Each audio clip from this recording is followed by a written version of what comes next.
Paunil Kol Pauxi editorial mem na thamjagi hauki batang nipan editorial mem da lakhu sarakani special content moina mem na thamjari Lok Sabha mikhal lakpada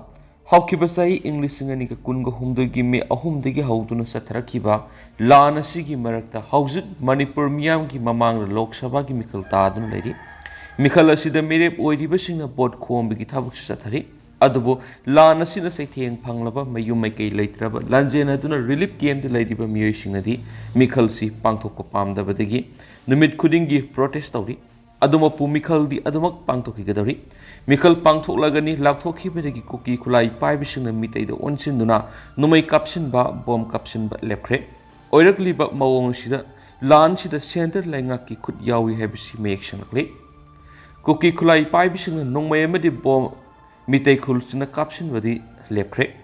adubu bot loikraba matungda kari lakadagi haibadadi kana su haiba ngamdri lan si mitai na hobana te kuki militant sing na hobani haibisisu haujik lairiba phibam sina khangmamle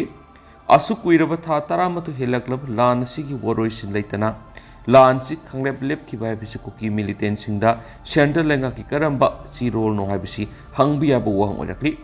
thokliba lan sin maram oiraga mitai gi khwaidigi sawa ningol sako pu yauna atai festival amata pangthokna khidrabani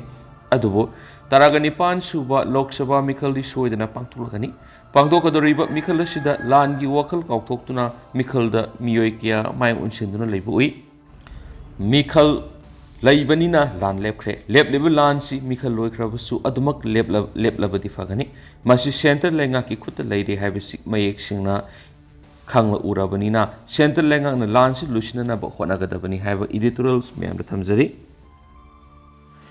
Makasa tharak poina kanglai paki mairagi editorial hoki patang mangagi special content mo na lako saraka na Manipur optional gi meke digi mem na tendang na thamjagi karamba mirepta board piraga Manipur thokliba lan solution ma ngamgani haibadu miyamna khandapham thoi haiba editorial ni mem na thamjagi Narendra Modi na prime minister oiringai BJP lengak sasa leiningai da Manipur miyam nungai horok Manipur kangadabni BJP natana atai political party amata leite haibisi Manipur gi lenga mapu oiriba se minister na yamna pukning pe na haijapu wapamni adubu nainini ai oiribadi BJP gi lenga matam Manipur miyam nungai ribra karamba phibam da haujik leiriba gi haibisini BJP lenga na Manipur gi tamakta tungan ba yaifana ba thabuk thaurang kaya lepa leitana pekhalakli masigi manungsana Manipur da inner line permit satna haliba sisu BJP lenga ki khudol ni haiduna Manipur lenga na sakthok saribani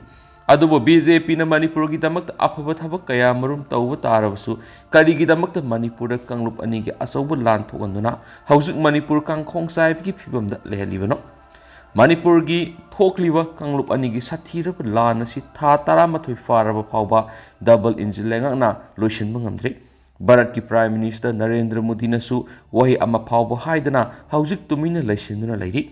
masina taklibadi Bharat lengangna Manipur miyambu nungsi hairibra amadi nungsi de hairibra haibadu Manipur miyam amadi Manipur lengangna khangpham thoktabra haibisi lebak miyam gi wahangni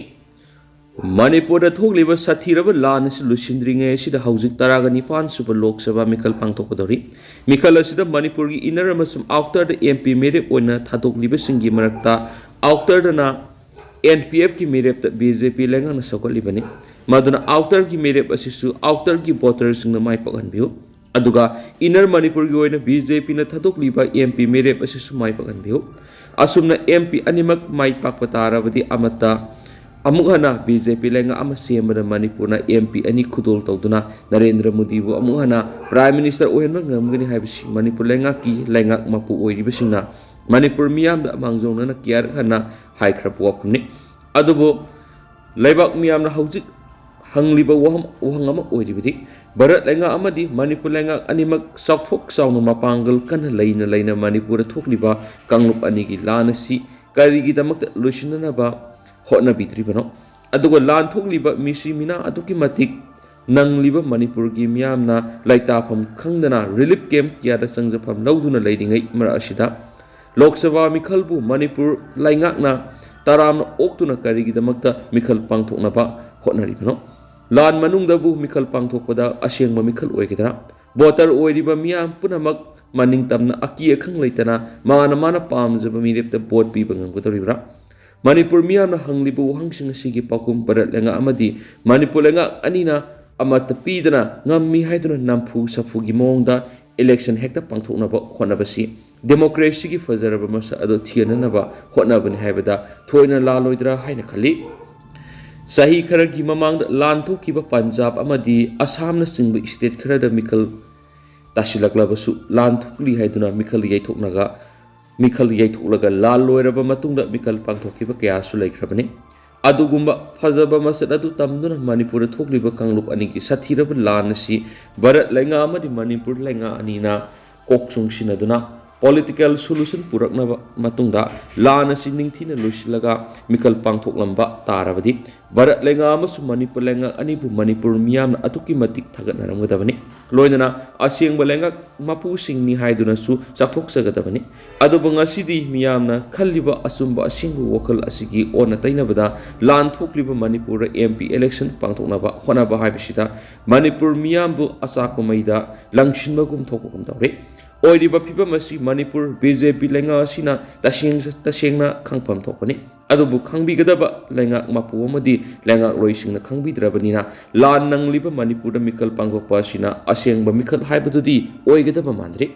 maduna lenga asina Manipur miyambu asumba asengba lambida lamjingbiribra natragana makhoigi aningba apamba thungnaba hotnaribra haiba leibak miyamna hauzik matam leiringe sida wakhal khantaba sumgani haiba Kanglipaki mairagi editorial sumyamna makhatana thamjari Makasa tharak poina to palebak thiba pawmana bus accident thokpada Durga district Kumhari area da bus accident ama thokpada miyoi taragani thoi